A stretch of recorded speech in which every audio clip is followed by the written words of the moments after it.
Ok, je vous salue tous, chers journalistes et invités. Je m'appelle Mamoudou Anne, je suis conseiller municipal à la commune de Yoff. J'occupe les fonctions de secrétaire élu dans le conseil municipal et de président de la commission des finances. Donc, nous parlons aujourd'hui, n'est-ce pas, du long cheminement de la mise en place de la commune de Yoff de 1996 jusqu'à date aujourd'hui en 2019. Effectivement, dans ce processus, le Yoff a connu 4 maires. Le premier maire, c'est de 1996 à 2002. Il s'appelle Seydina Issa Ndiaye. Nous avons connu le défunt maire, M. Mamadou Diop, paix à son âme. Madame le maire, comme troisième maire de Yoff, Madame le ministre Oumi Khayri Gueye. Et enfin, l'actuel maire, il s'appelle le ministre de la Santé, ministre maire de Yoff, Abdoulaye Diouf Sarr. Donc, Yoff a été érigé en commune d'arrondissement par la loi 96-06, donc en 1996, donc, qui a connu un budget à cette époque d'une centaine de millions de francs CFA. Avec l'arrivée du maire Mamadou Diop en 2003, le budget de la commune de Yoff est passé de 100 à 300 millions. Donc, avec Madame le maire Oumi Khayri Gueye, SEC, troisième maire de Yoff, le budget est passé de 300 millions à 450 millions. Donc, avec l'arrivée de M. Abdoulaye Diouf Sarr comme maire de Yoff, le budget est aujourd'hui à 2 milliards 600 millions de francs CFA. Maintenant, la politique de décentralisation du Sénégal a fait naître, n'est-ce pas, depuis 1972, ce qu'on appelle les communautés rurales. Après, il y a eu, avec le président Abdou Diouf, n'est-ce pas, la loi 96 qui a amené les communes d'arrondissement au niveau de l'agglomération du département de Dakar. Donc, depuis l'arrivée de M. le Président de la République, Macky Sall, actuel président du Sénégal, depuis 2013, avec l'acte 3 de la décentralisation, M. le Président a amené la loi de la communalisation intégrale. Donc, Yoff est passé de commune d'arrondissement de 1996, n'est-ce pas, à 2014. Et depuis 2014, Yoff est une commune de plein exercice par l'acte 3 de la décentralisation. Donc, cet acte 3 aussi a beaucoup d'avantages, n'est-ce pas, pour la commune, parce qu'il y a certaines taxes, n'est-ce pas, et certains impôts qui ont été récupérés anciennement par la ville de Dakar.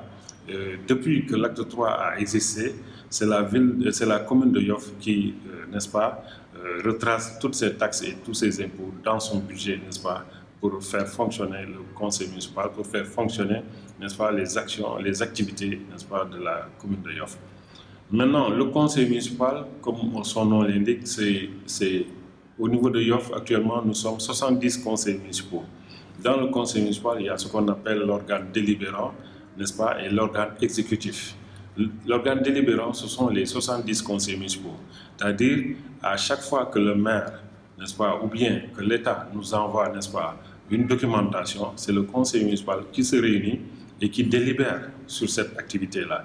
La délibération veut dire, elle donne ordre, le conseil municipal donne ordre, n'est-ce pas, au maire d'exécuter cette décision. C'est ce qu'on appelle délibération.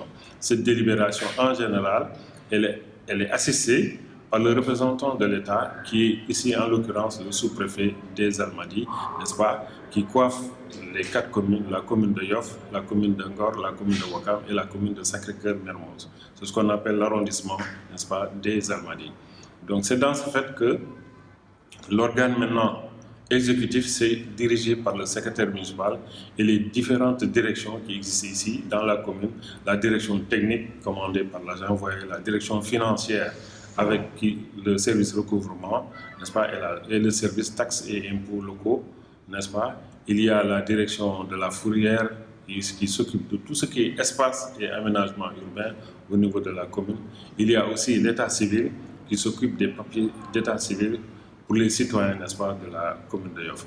Il y a bien sûr maintenant les hommes et les femmes de charge qui sont là pour le nettoiement, pour l'assainissement, n'est-ce pas. Il y a aussi les services qui s'occupent de l'éclairage public, n'est-ce pas, et de l'environnement de la commune. En bref, tous ces services corroborent, n'est-ce pas, pour exécuter les 9 domaines de compétences que l'État a répercutés, n'est-ce pas, aux différentes communes, à savoir la santé et l'action sociale, l'environnement, n'est-ce pas, à savoir l'éducation, n'est-ce pas, les loisirs, le sport, l'environnement, l'urbanisme et l'habitat, qui sont la planification, qui sont les différents domaines de compétences que l'État a rétrocédés aux communes, n'est-ce pas. Donc c'est dans ce cadre que la commune exerce, n'est-ce pas, ce droit. Assalamu alaikum, maa ngi leen di nuyu chers journalistes, di nuyu Seynabou Laye, di nuyu Abdou Aziz Dabakh, n'est-ce pas, di rafetlu, n'est-ce pas, seen teewaay fii, di leen sargal, di leen teeru ci turu le ministre maire de Yoff Abdoulaye Diouf Sarr.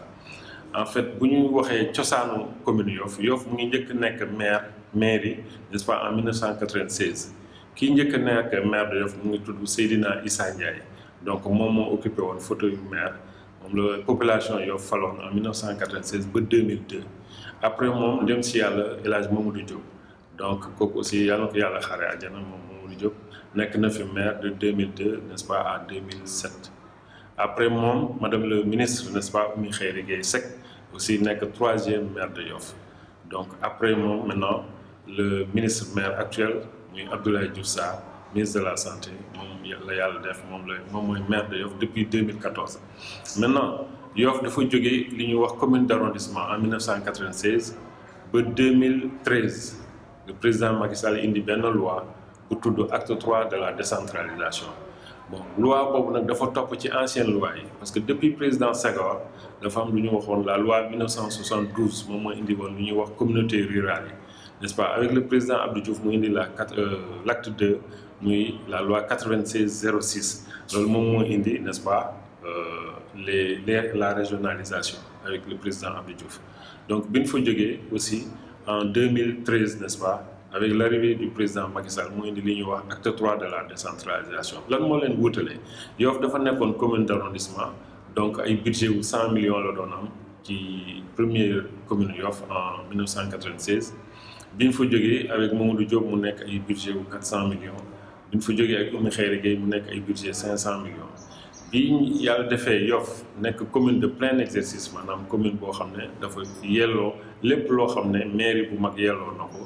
Donc actuellement moom le ministre de la santé Abdoulaye Diouf Sarr budget mu ngi 2 milliards 600 millions. Donc boo seetloo bu ñu jógee 1996 Yoff am budget 100 millions. tey ci 2019 ñu ngi budget 2 milliards 600 millions de francs CFA.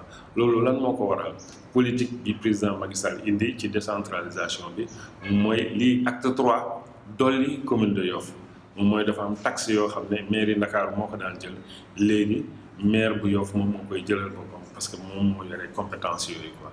Maintenant lan mooy conseil municipal, parce que maire bi du maire bi rek moom mooy liggéey. dafa am ñoo xam ne ñoom ñoo ko faloo muy conseillers municipaux yi. Yoff yàlla def na juróom-ñaar fukki nit lañu entre góor ak jigéen ak parti yu bari ñooñu seq li ñuy wax conseil municipal, ñoom ñooy 70 conseillers municipaux yi. ñooñu nag ñooy voté pour jox maire bi mu mën a liggéey. bu nu voté budget ba pare ñu jox ko budget bi léegi maire bi moom mu woo administration municipale am parce que ñaari pàcc moo am li ñu naan organe délibérant moom mooy conseil municipaux yi ak organe exécutif moom mooy ñii di exécuter maanaam administration municipale bi. ñooñu secrétaire municipal bi moom moo leen commandé. Donc daanaka noonu la liggéey bi di doxee ba lépp loo xam ne maire bi def na war na ko def conseil municipal moom mooy def délibération moom mooy ñoom ñooy tase ñu voté à la majorité ci kanam représentant état bi muy xam ne le sous-préfet des Almadies, parce que yàlla def na ñun fi ñu bokk arrondissement des Almadies la bokk. kooku moom moo commandé ñeenti communes yi muy commune Yoff, commune Ngor, commune Ouakam ak commune Mermoz Sacré-Cœur. Donc loolu moo tax saa yu conseil municipal du Yoff wala ñeenti communes yooyu bu ñuy délibéré donc sous-préfet bi dafay ñëw toog parce que dafay ñëw toogal état bi pour xool est-ce que li ñuy voté méngoo na ak loi bi Sénégal wax, méngoo na ak décentralisation, méngoo na ak domaine de compétence yi nga xam ne nguur gi jox na ko mairie bi. Maintenant mairie bi dafay liggéey ci fànn yu bari. mairie bi moom moo yore services yi yor courant yi ci mbedd bi, mairie bi moom moo war a defar place publique yi, mairie bi moom moo war a tabax école primaire yu ndaw yi, donc école 1 ba école 5 dolli ci Ken Ziro ak école aéroport ak école Cité Diamalaye, n'est-ce pas, ak école japonaise bu Nord Foire. Donc léegi ak acte 3 bi sax dolli nañ ci case des tout-petits bu Ouest Foire, dolli nañ ci Horta Sène, ñu ngi ci waaj a dolli aussi, n'est-ce pas, l'école Malick Sy nga xam ne mairie bi dina leen jox ndimbal, dina taxaw école yooyu comme si, parce que domaine de compétence la bu ñu jox mairie yi.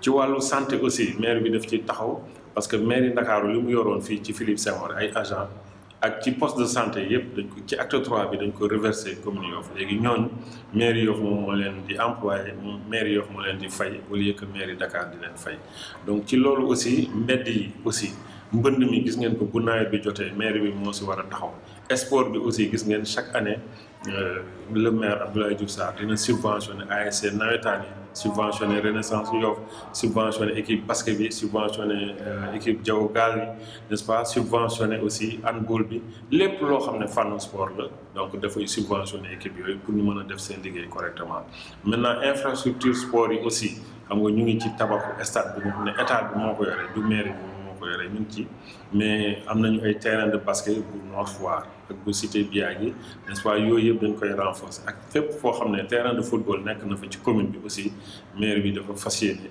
réhabilité ko pour que nit ñi mun ci def vraiment seen liggéey ci wàllu napp gi ci wàllu géej gi parce que ku wax Yoff wax géej donc maire bi dafa am pour di ko bale di ko nettoyer pour que quai de pêche bi nga xam ne adduna bi yëpp dafa naw Yoff ci yoroon quai de pêche bi ñu yor ci mucc ayib bi mu yor donc le maire dafa bëgg ñu continuer di nettoyer foofu ba nga xam ne quai de pêche bi ni mu amee solo ci adduna bi ak ni mu amee tur ci adduna bi muy continuer di wéy ci fànn boobu donc loolu daal moom mooy liggéeyu conseil municipal daanaka ci biir Yoff donc ñu ngi leen di jaajëfal di leen gërëm ci li ngeen ñu seet si